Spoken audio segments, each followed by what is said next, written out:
ঢাকা 16 আসন থেকে নির্বাচিত মাননীয় সদস্য জনাব মোহাম্মদ আব্দুল বাতেন। জনাব মোহাম্মদ আব্দুল বাতেন, ধন্যবাদ। মাননীয় স্পিকার, আপনাকে ধন্যবাদ। আমার আসন ঢাকা 16 পল্লবী এবং রুকনগর এলাকায়। আমরা সকলেই জানি এবং ভুক্তভোগী, ঢাকা শহরে প্রচণ্ড যানজট এবং চলাচল করতে আমাদের অনেক অসুবিধা হয়। ঢাকা শহরে যেসব বাস চলাচল করে তার একটি বড় অংশ পল্লবী থেকে উৎপত্তি হয়। বাসগুলো পল্লবী থেকে ছাড়ে, মিরপুর 12 নম্বর সেকশন পল্লবী। এই বাসগুলোর জন্য কোনো কেন্দ্রীয় পার্কিং এলাকা নাই,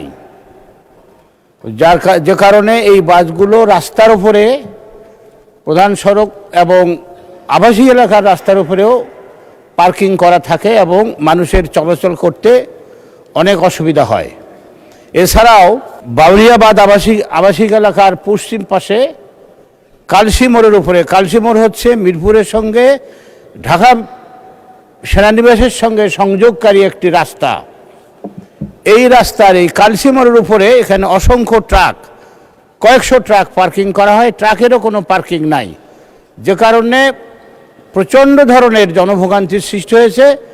এবং জানা যায় এই রাতের বেলা এই ট্রাক এবং বাসগুলো থেকে স্থানীয় প্রভাবশালী ব্যক্তিবর্গের নেতৃত্বে বিভিন্ন পরিমাণ টাকা চাঁদা হিসাবে অথবা পার্কিং ফি হিসাবে গ্রহণ করা হয়, যেটা কোনো অবস্থাতেই সরকার অনুমোদিত নয় এবং অন্যায়। তো আপনার মাধ্যমে আমি সংশ্লিষ্ট মন্ত্রণালয়ের মাননীয় মন্ত্রী মহোদয়ের কাছে দৃষ্টি আকর্ষণ করছি, মিরপুরে এখনও অনেক সরকারি খাস জমি আছে, সেখানে একটি বহুতল পার্কিং করার ব্যবস্থা।